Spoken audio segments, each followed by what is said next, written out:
ये बदकिस्मती है कि जहाँ तक बीजेपी के लोग इसको खामखा के इशू बना रहे हैं। माता वैष्णो देवी में चाहे बंदा बच्चा पढ़े, चाहे बाबा गुलाम शाह बादशाह यूनिवर्सिटी में पढ़े, अब क्योंकि कितना पीर पचाल के अंदर बाबा गुलाम शाह के नाम पे बाबा गुलाम शाह बादशाह यूनिवर्सिटी बनी है, और जम्मू में माता वैष्णो देवी जी के चरणों में ये यूनिवर्सिटी बनी है। तो यहाँ ये नहीं कि कौन किस जात से है, कौन मजहब से है, ये देखना चाहिए कि कौन कितना काबिल है, काबिलियत के ऊपर। क्योंकि ये बच्चे नीट करके आए हैं, और नीट जब कंपटीशन का ज़माना है और कंपटीशन के तौर पर ही एडमिशन मिलेगी, इसलिए इसको हम धर्म के नाम पे, जात बरादरियों के नाम पर बांटेंगे तो अच्छा नहीं है।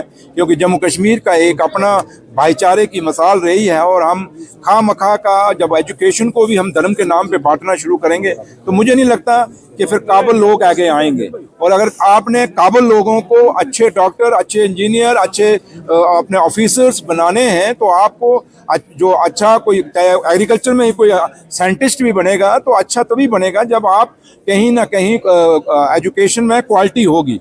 तो लिहाजा मुझे नहीं लगता है कि इस बात को तूल देनी चाहिए, और जो कर रहे हैं मैं उनसे भी कहूँगा कि ऐसा मत करिए। एजुकेशन में कम से कम उस काबिलियत पे जो बच्चा, चाहे वो किसी भी कौम का हो, किसी भी मज़हब का हो, अगर वो निकल के आता है तो उसको अप्रिशिएट करना चाहिए, ना कि उसको डिस्करेज करना चाहिए। देखिए, आप बिजली का कोई इजाफा, ये मीडिया क्रिएट किया हुआ इजाफा है।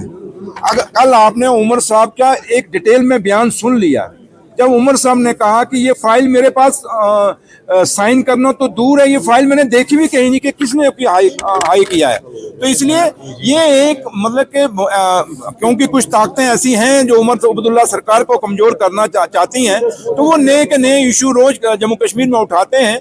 लेकिन मैं आप लोगों से भी अपील करूंगा कि ऑथेंटिकेट ऑर्डर आप किसी के पास है कि 20% बिजली के बिलों में हमने बढ़ोतरी की है? वो किसी के पास नहीं है। हम सिर्फ बस कह रहे हैं जनाब बढ़ गया अब्दुल्ला सरकार बढ़ा गया।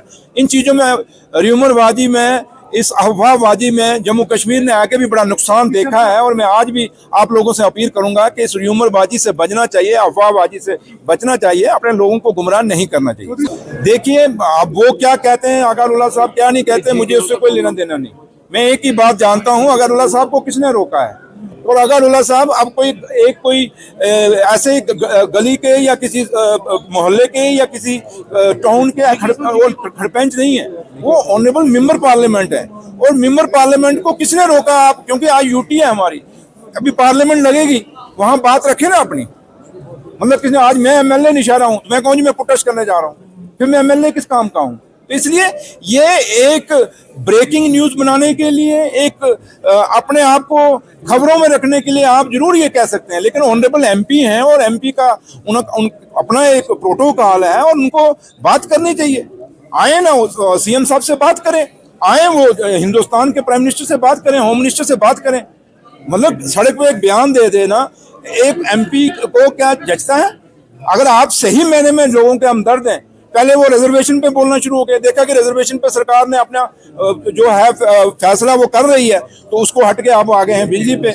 मकसद एक ही है कि मैं आप लोगों से यही अपील करूंगा कि हमें इन सवालों से दूर हटना चाहिए। और जो भी आदमी हो, चाहे मैं सुरेंद्र चौधरी भी क्यों ना हो, अगर मैं कोई अपने आप को लाइमलाइट रखने में या अपना कोई अपने को ट्रेंड कराने के लिए कोई बयानबाजी करता हूँ रोज उठ के, तो मुझे भी विरोध करना चाहिए।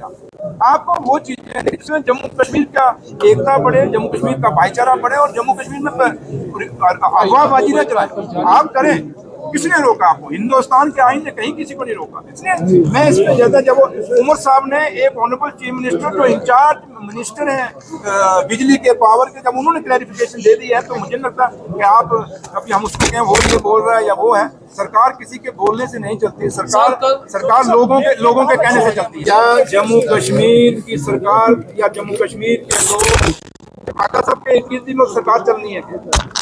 देखिए, वो क्या कहते हैं, रोज कहते हैं, उनको छोड़िए। मैंने कहा ना, जम्मू कश्मीर की आवाम क्या कहती है, जम्मू कश्मीर के लोग क्या कहते हैं। जैसे मैं नौशहरा से जीत के आया हूँ, मेरे नौशहरा के लोग क्या कहते हैं वो मैटर करता है।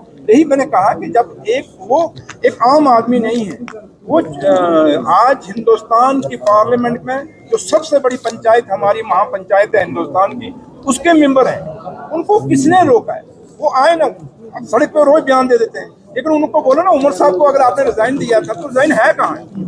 आप कह रहे हैं ना, आप कह रहे हैं उन्होंने रिजाइन दिया था, तो रिजाइन का कॉपी कहाँ पे है अगर उन्होंने रिजाइन किया हुआ है? दूसरी बात कि जहां तक ताल्लुक है कि अगर उनको प्रॉब्लम है तो समझते हैं कि लोगों की हमदर्दी करनी है, तो फिर वो उमर साहब के पास आए ना। उमर साहब ऑनरेबल चीफ मिनिस्टर हैं और चीफ मिनिस्टर से आके बात करें और अपने बात बताएं। वो खाली एक आप लोगों को बाइट दे देंगे, मैं यहाँ जाके मैं नशरा जाके प्रोटेस्ट में, ये कौन सी बात है? इसलिए मैं कहता हूँ आप इन बयानों को आप खाम खा के तवज्जो दे रहे हैं। मुझे नहीं लगता कि इस पे तवज्जो देने की जरूरत है। अगर आगा साहब ईमानदारी से लोगों की सेवा करना चाहते हैं तो वो चीफ मिनिस्टर से आके बात करें और बात आ करके फिर लोगों को बताएं मेरी कौन सी बात हुई है। चीफ मिनिस्टर अपना भी बात दे देंगे। इसलिए इन बातों मत कौन यहाँ में जो मर्जी बयान दे जाओ ना, बात तो ये करती है कि सुरेंद्र चौधरी करता क्या है, फाइलों में क्या करता है। मैं एज MLA हूँ, डिप्टी चीफ मिनिस्टर हूँ, तो मैं आज कहूँगा मैं प्रोटेस्ट करूँ, ये बातों का तुक नहीं है, उनका तुक नहीं है। आप मेंबर पार्लियामेंट हैं, आप प्रॉब्लम आपको है तो CM साहब से मिलिए। जो आप जाके दिल्ली में पार्लियामेंट लगने वाली है उसमें बात रखिए।